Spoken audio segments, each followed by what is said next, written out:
Cuando piensas en un juego de aventura-exploración, es muy probable que The Legend of Zelda te venga a la cabeza. Si eres igual de aficionado que yo a esta franquicia, sabrás que es muy difícil encontrar un juego que le haga competencia en calidad e historia. Pues hace unos años conocí Okami, un juego cuya complejidad, historia y gameplay lo hacen un digno rival de esta franquicia. Esta vez regresa remasterizado, y no puedo dejar de ocultar el gusto que me da verlo de vuelta. Esto es nuestro review de Okami HD. Hace 100 años un extraño lobo blanco bajo el nombre de Shiranui combatió a Orochi, pero solo fue capaz de derrotarla con el apoyo de Nagi. Después de vencerlo lograron sellarlo bajo la espada Tsukuyomi, que en la actualidad fue desprendida de este legendario lugar.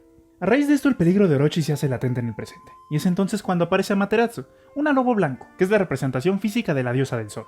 Poco tiempo después de su aparición aparece Izun, pequeño como un mosquito que sirve como guía y voz de Amaterasu a lo largo de la historia. Acompañado de ciertos toques de comedia para no hacerlo un título demasiado serio, sin duda alguna la narrativa de este juego es de sus puntos más fuertes, y tal cual podrías esperar de un The Legend of Zelda, esta aventura te llevará a diferentes locaciones y templos para enfrentar enemigos que se terminarán quedando en tu mente por mucho tiempo. El segundo punto es el gameplay, en donde podrás encontrar un RPG bastante sencillo, pero gratificante en los siguientes puntos básicos. Los combates serán a tu elección. Si bien puedes entrar en combate al cruzar puertas, activar algún diálogo o acercarte a uno de los sellos que flotan, no son del todo necesarios para el avance de la historia. Aunque si decides ir enfrentando a todos los que se te atraviesan en el camino, dependiendo de tu desempeño obtendrás recursos que puedes utilizar para comprar armas o ítems que te ayudarán en las batallas que sí son necesarias.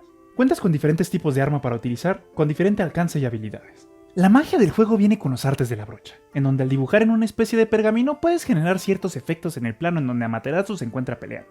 De igual forma puedes comprar ciertos artes especiales que te facilitarán el combate o bien adquirir mejoras para obtener más vida o tinta. En cuanto a la parte de exploración, encontrarás largas planicies por recorrer, así como tendrás que hacer uso de las habilidades de la brocha para abrirte paso entre obstáculos y acertijos para superar los templos y progresar en la historia. Al ser un remaster de un juego antiguo, la cámara funcionará al revés de lo que estamos acostumbrados actualmente, por lo que una de mis recomendaciones es meterte a cambiarla en ajustes antes de empezar a jugar.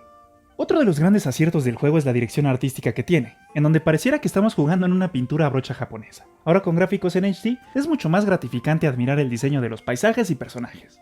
De igual forma la música acompaña bien al estilo artístico, utilizando elementos de música japonesa para representar la acción o epicidad de la escena que estés jugando. Con acertijos por resolver, buen diseño de personajes, un excelente desarrollo de la historia y un estilo artístico que te dejará sin palabras, Okami es un título que puedo recomendar a todos los amantes del género de aventura y exploración. Y lo mejor de todo es que esta remasterización en HD salió a un precio bastante accesible. Okami HD ya se encuentra disponible para PlayStation 4, Xbox One y PC. ¿Ya lo conocían? Si les gustó este video no olviden suscribirse a nuestro canal, que seguiremos subiendo más contenido como este. No olviden que para lo mejor del mundo de los videojuegos, Enter the Zone. Estamos en VG Zone. Hasta la próxima.